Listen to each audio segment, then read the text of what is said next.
Hello viewers, कैसे हैं आप देख रहे हैं बॉडी पॉलिटिक और मैं हूं जावेद लांगा।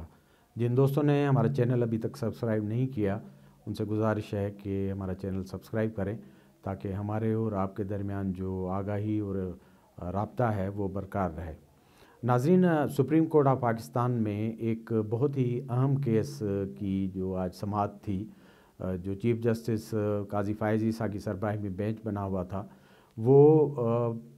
कौमी असम्बली के साबिक जो डिप्टी स्पीकर हैं कासिम सूरी, जो कोयटा के शहरी हलके से इलेक्ट हुए थे और उसके बाद पीटीआई की टिकट पर वो एमएनए बन गए थे और नेशनल असम्बली में डिप्टी स्पीकर का जो ओहदा इंजॉय करते रहे पूरा टेन्यूअर, जब तक नो कॉन्फिडेंस के ज़रिए ये हुकूमत नहीं गई थी। लेकिन जिस हलके से उन्होंने इलेक्शन जीता था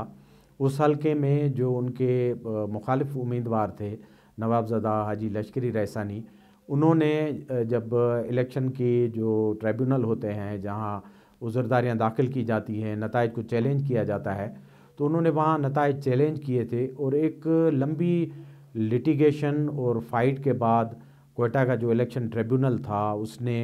ये तय किया कि कासिम खान सूरी का जो इलेक्शन था वो उसमें बड़े जो है मास लेवल पर धांधली की गई। और ये एक अनोखी तारीख है कि जो काउंटर फाइल थे वो बैलेट पेपर के काउंटर फाइल होते हैं, उन पर ना सिर्फ हाथों के अंगूठों के निशान बल्कि पाँव के अंगूठे के निशान भी लगाए गए थे और वो हज़ारों की तादाद में थे। क्योंकि 2018 की इलेक्शन पर जिस तरह बहुत सारे और सवालिया निशान थे कि जिस तरह रिज़ल्ट जो ऑपरेटिंग सिस्टम जो मशीन थी वो बिठाई गई थी और मैनेज किया गया था, तो इस तरह इस हल्के में भी बड़ी एक इंजीनियरिंग हुई थी और उसके बाद कासिम खान सूरी को जितवाया गया था। ये हम नहीं कह रहे, या ये उनके जो मुखालिफ उम्मीदवार थे जिन्होंने उज़रदारी या उनके अगेंस्ट पिटीशन दाखिल की थी हाजी लश्करी रहसानी, उनका कहना नहीं है, बल्कि उस ट्रिब्यूनल ने एक तफसीली फ़ैसला दिया कि इस हल्के में संगीन जो है इलेक्शन की खिलाफ वर्जी हुई है और धांधली की गई है और सारे वो जो कानूनी तरीक़ेकार होते हैं इलेक्शन को, उनको पामाल किया गया है। तो ये केस लंबा होता गया, उनके ख़िलाफ़ ट्रिब्यूनल ने नाअहली का फ़ैसला दे दिया, तो वो भागे भागे Qasim Khan Suri supreme court of Pakistan में गए, जहां अक्सर जो है ट्रिब्यूनल जो है उनकी अपील दाखिल की जाती है। तो वहाँ उनको स्टे आर्डर मिल गया 2019 को 27 दिसंबर को चीफ जस्टिस उमर अता बंदियाल की जो अदालत थी, जो ये मशहूर था कि पीटीआई को हर किस्म का रिलीफ देने के लिए वो तैयार बैठी रहती थी और दिन रात हाजिर थी। जब भी पीटीआई की कोई भी दरख्वास्त वहाँ जाती थी तो वहाँ से साइल को गैर मामूली इंसाफ मिलता था। तो कासिम खान सूरी को भी ऐसा स्टे आर्डर देकर फिर इस पूरे केस को पता नहीं कहाँ फाइलों में धकेल दिया गया और आज की समाअत ने वो सारी चीज़ें एक्सपोज कर दी जो कि पिटिशनर और उनके वकला आम जो है गुफ्तगू में कहा करते थे। और जब उनसे पूछा जाता था कि आपके केस का क्या हो रहा है तो वो कहते थे कि इस तरह स्टे आर्डर की फ़ाइल और इस केस को दफन कर दिया गया है। चीफ जस्टिस उमर अता बंदियाल ने इस केस को दूसरे जो मामूली इलेक्शन के जो पिटीशंस या उज़रदारी के केसेस थे, अपीलें थी, उनके साथ क्लबिंग करके नथी करके उनको एक जैसा जो है वो डिक्लेयर करके बंद कर दिया था और कोई भी उनकी पेशी और समाअत इस केस की नहीं होने देते थे। हालांकि जो पिटिशनर थे और उनके जो वकील थे नवाबज़दा हाजी लश्करी रहसानी और जो वकील हैं एडवोकेट रियाज़ अहमद खान, वो मुसलसल इस कोशिश में थे कि कोई ना कोई पेशी लग जाए और इस स्टे आर्डर जो है वो वैकेट किया जाए, क्योंकि इलेक्शन ट्रिब्यूनल ने जो फ़ैसला दिया था वो बिल्कुल ही वाज़ेह था कि वो गैरकानूनी तरीके से इलेक्ट हुए हैं और वो नाअहल हैं इस सीट के लिए। तो कानून के मुताबिक तो अनरिप्रेजेंटेड ये सीट जाती और दोबारा इलेक्शन कराए जाते, लेकिन उस वक्त की जो सुप्रीम कोर्ट थी, आपने देखा बहुत सारे मौज़ात करती थी। ये भी एक उन्होंने मौज़ा किया कि कासिम खान सूरी को उन्होंने एक स्टे आर्डर पर चलाया और वो अपनी अयामकारी में वो सारे फ़ैसले करते रहे, बशमूल जो नो कॉन्फिडेंस मूव को बिल्डोज़ करके उस करारदाद को उन्होंने गैरकानूनी करार दे दिया और बाद में वो 5 रुकनी जो सुप्रीम कोर्ट की वही बेंच है जिन्होंने उनको स्टे आर्डर दिया हुआ था, उनके हाथों आर्टिकल 6 की वायलेशन के मुर्तकब करार दिए गए। लेकिन वो दौर ऐसा था, अदालत ने जो है अपनी एक सुपीरियरिटी कायम की हुई थी, अपनी सल्तनत कायम की हुई थी और अपनी मर्ज़ी से वहाँ फ़ैसले आते थे।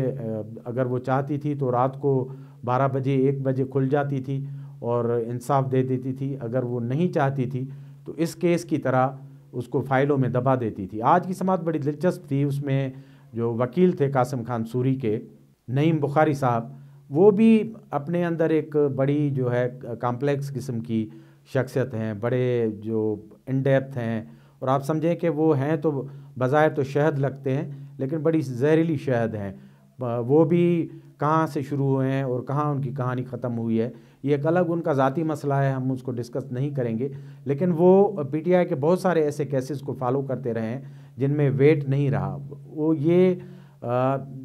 बड़ा ऑब्वियस था कि इस केस में उनको गैर ज़रूरी फेवर उनके क्लाइंट को दिया जा रहा है, लेकिन और उन्होंने कोई दरख्वास्त भी नहीं दी थी कि इस केस को क्लब किया जाए दूसरे केसेस के साथ, लेकिन वो उन्होंने सारा स्टे एंजॉय किया। और आज दिन तक जब समाअत हो रही थी तो फिर आपने उसके रंग देखे उनके, उन्होंने कहा कि अब ये जो दरखास्तें हैं वो इन्फेक्चुअस हो गई हैं, असेंबली तहलील हो चुकी है, लिहाजा इस केस को भी दफन किया जाए। लेकिन chief justice of Pakistan justice Qazi Faez साहब बड़ी क्लियरिटी के साथ आज की समाअत में उनके जो रिमार्क्स थे, उन्होंने कहा कि ना सिर्फ सुप्रीम कोर्ट ने इस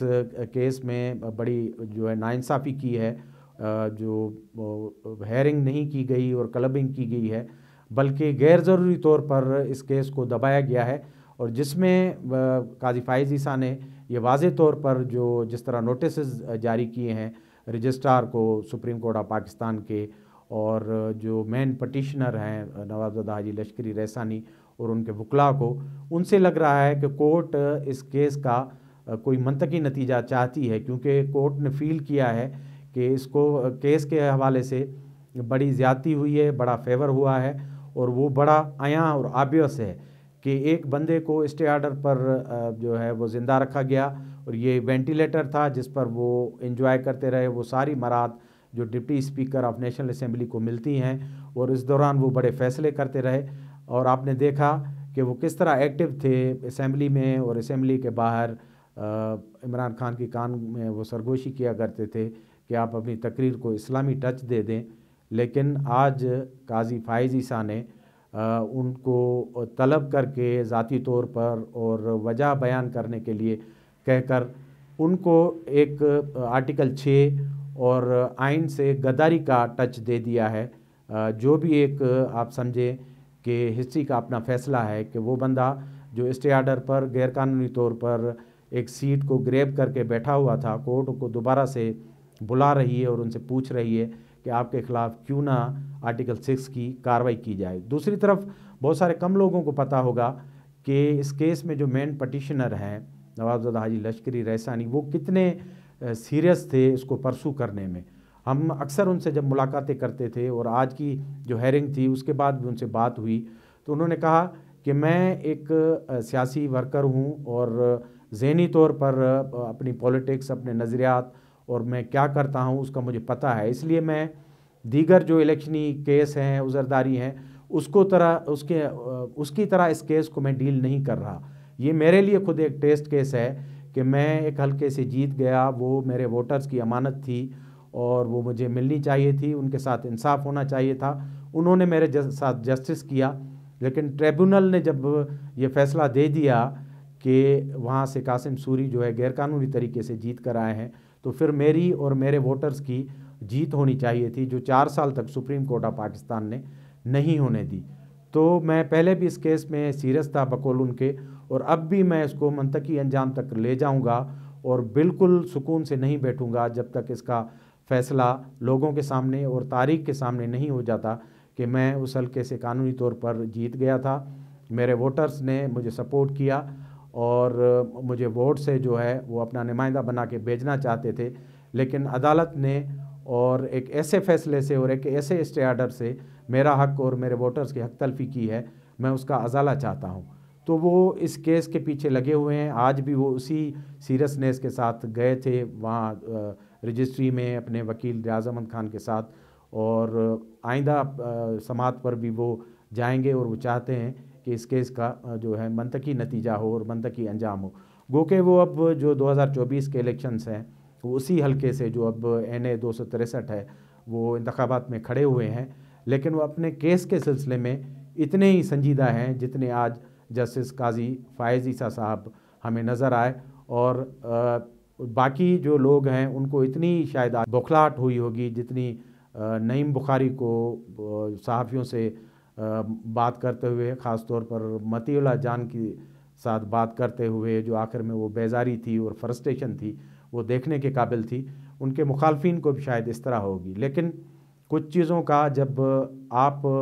अपने साथ इंसाफ करने और लेने के लिए संजीदा होते हैं तो इस केस की तरह उसके नतायज आते हैं। जब पटिशनर अपने केस को, वोटर्स की अमानत को संजीदा समझ के आगे ले जाता है तो फिर तारीख की कोई ना कोई कोर्ट जो है उसको भी संजीदा ले लेती है। देखते हैं आगे ये केस किस तरह करवट बदलता है। लेकिन ये केस सुप्रीम कोर्ट की जो प्रीवियस कंडक्ट थी और जो इंतखाबी उज़रदारियाँ हैं और ख़ास तौर पर जो इलेक्शन 2018 था उसके जो मुख्तलिफ पहलू हैं उसके लिए बड़ा एक अहम केस है। और आने वाले दिनों में बहुत सारे और भी इसके एस्पेक्ट जो हैं हमें नज़र आएंगे। तो ये बड़ी अहम डेवलपमेंट है। आगे देखते हैं कि इसमें सुप्रीम कोर्ट किस तरह जो है इस केस को मंतकी अंजाम तक पहुंचाती है और एक फ़ैसला जो है सादर करती है। हमने कहा आपके साथ ये डेवलपमेंट शेयर करें, हमारे प्रोग्राम को देखते रहें, लाइक करें, सब्सक्राइब करें। बहुत बहुत शुक्रिया।